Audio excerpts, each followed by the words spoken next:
Hey guys, welcome to Rad Tech Reviews. My name's Kyle. Today we're going to be talking about Aquaman, our next step in the DCEU. It's the first one after Justice League. So go ahead and like and subscribe, comment down below, follow my Twitter or my letterbox. Those are in the description down below.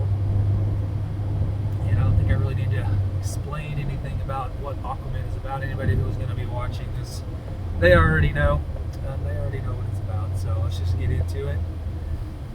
So we first introduced him in the Justice League. He was implied to have existed in Man of Steel, the whale scene when Henry Cavill's on the oil rig. I remember when Jason Momoa got cast as the character, that was kind of a big deal because Aquaman has always been the butt of a lot of jokes. Nobody really ever takes him seriously for the most part because he's the fish guy. And I remember when Jason Momoa got cast, he came out and he's like, "Look, we're gonna make this character badass." And he was definitely much more badass and formidable than you'd think he would be in Justice League, especially the Snyder cut. You get even more from him in that. Just between the tattoos, between the look, Jason Momoa in general is kind of a menacing looking guy, like in Game of Thrones as Khal Drogo. So that right there makes him more intimidating in general than the whitewashed blonde dude in orange and green. So we get some backstory here. You kind of learn about his parents. So his dad's human, his mom's from Atlantis. She ends up washing ashore, and that's kind of how they meet, fall in love, all that good stuff. Very something we've seen before, where you have two people from different worlds that fall for each other who shouldn't fall for each other, Romeo and Juliet type stuff.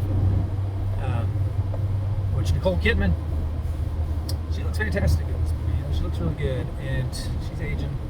Sometimes when you see her, she doesn't look like she's aging very well, but then other times she looks like she's aging pretty good. And she even gets a little action scene here towards the beginning, when Arthur is a baby and the Atlanteans come looking for her. So that's a pretty badass scene. I think, obviously, James Wan directed this. Me being a horror fanatic, that's what I think of when I think of James Wan, is Insidious and Saw and The Conjuring, the Malignant, all that kind of stuff. And then, so for him coming on for this is pretty cool because he kind of steps out of his box, does a superhero movie that's going to have action and all these kind of big set pieces and stuff like that, a lot of CGI. And I think overall, he did it really well, and you got a lot of good combat scenes as far as the camera work and the choreography with that kind of stuff. And it's a beautiful looking movie. I mean, it's probably visually the best looking film in the DCEU, I would say, especially when you get to Atlantis and all the underwater stuff. A lot of times in movies when there's underwater scenes, it can be tough to make it visually and aesthetically pleasing without surrendering the fact that they are underwater. A lot of times in movies where there's underwater things happening, it can be really hard to tell what's going on. Like the movie Underwater with Kristen Stewart, that's a pretty badass movie, but all the scenes where they're actually out in the ocean, it's hard to tell a lot what the hell is happening exactly. But here it's crisp and clean looking and vibrant as far as the color scheme and palette and all that kind of stuff. And the music's fantastic.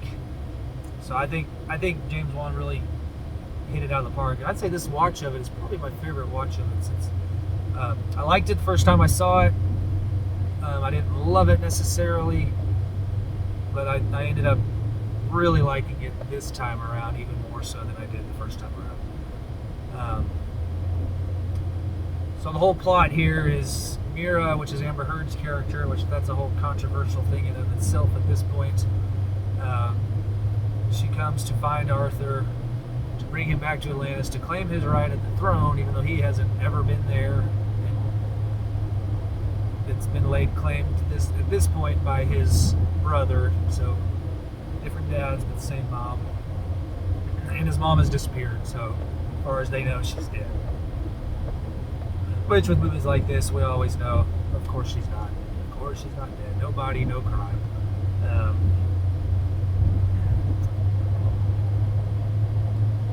So you get back to Atlantis. He meets King Orm, which is Patrick Wilson's character, which there's the link right there. You know, he was in Insidious, The Conjuring, so it makes sense that James Wan would bring him in here. Willem Dafoe. The cast for this is actually very impressive when you think about it. You got Willem Dafoe, Dolph Lundgren, Patrick Wilson, Timwada Morrison, you know, Jango Fett himself. Yaya, not even going to try his last name, but he plays Black Manta. That guy's in everything now, you know. And so that character is kind of the B subplot as far as coming after Arthur, which I think they made him pretty badass, and I really like the look of the character as far as his outfit goes, and I know he's kind of working with Patrick Wilson. Patrick Wilson wants to start a war on purpose so that he can get elected as king and then not even have to worry about bringing Arthur back altogether. But the main issue there as far as Black Manta goes, you know, Arthur, he doesn't kill his dad at the beginning of the movie when they're on the submarine that they're kind of pirating, but he doesn't save him either, so he inadvertently lets him die, basically. So that just kind of that brings the vendetta on. So Black Manta wants to get his revenge on Aquaman. So get the duel. You know, he challenges King Orm or Patrick Wilson to a fight, basically for the throne, I guess.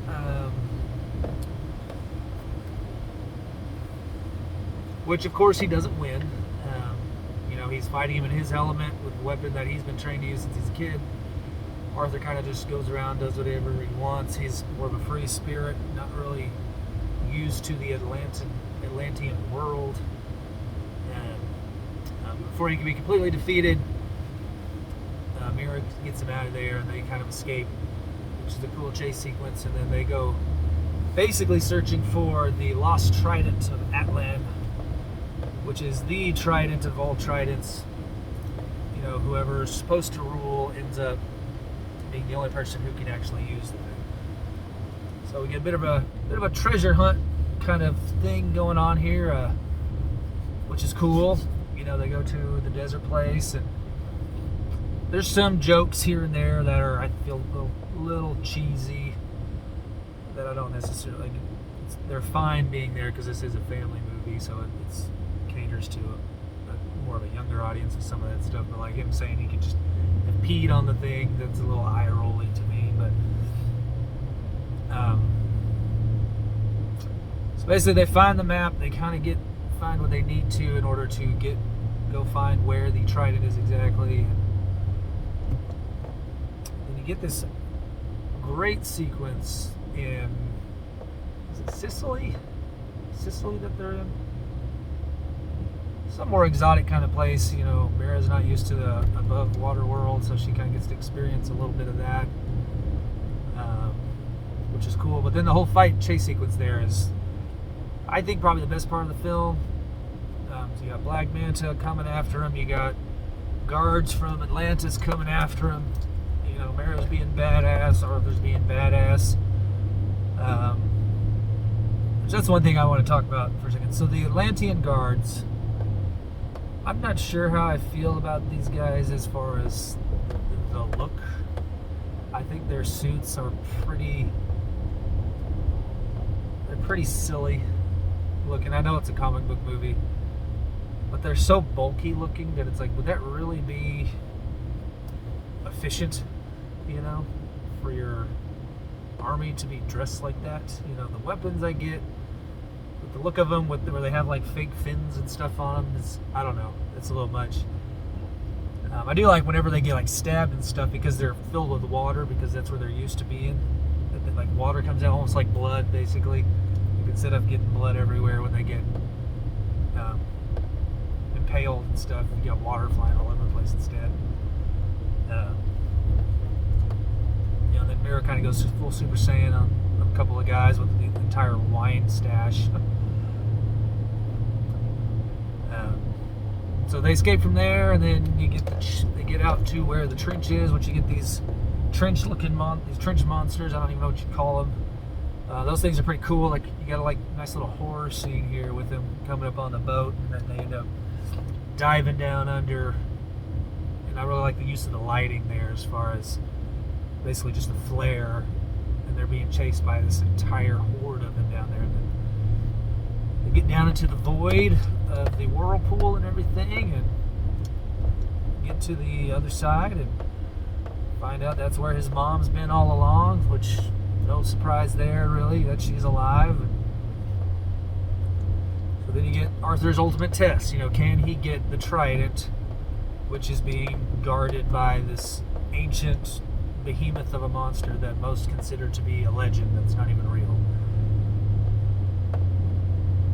And so you get a really nice, another horror-esque moment, which, James Wan coming in with that kind of stuff, it makes sense that he would effectively be able to do scenes like that. These giant tentacles, and because Arthur can actually talk to fish and underwater creatures, he's able to converse with this thing that hasn't been able to talk to anybody since King Atlan himself, centuries and centuries ago. So he comes out and gets the trident itself and takes the claim and goes to challenge Orm back to another duel, and we get the actual look at this entire monster in its whole. And I don't know about that. I don't know. I don't really like the design. When it's just the tentacles, I was really into that scene. But I don't know. Seeing the whole creature, I don't know. I don't know what it is about it that I don't like. It's almost like just a mishmash of random shit thrown together. But they duel again. He wins, obviously. King Orm wants him to finish the job, but he just, Arthur's the good guy here, so he sentences him to prison instead. They take him in, and he takes his place, and that's pretty much where it leaves it. And we're supposed to get Aquaman 2. I don't know if it's this year or next year when it's coming out. I don't remember, but we'll kind of pick up where they left off and see where they're at, with him as actually king of Atlantis. So I look forward to that. But as far as this one goes, let me know what you guys think. Did you enjoy this one as much as I did? Or before the movie even came out, how did you feel about Aquaman? Did you think it was a joke? Any fans out there of him from the comic books? Let me know what you think, guys. Thanks.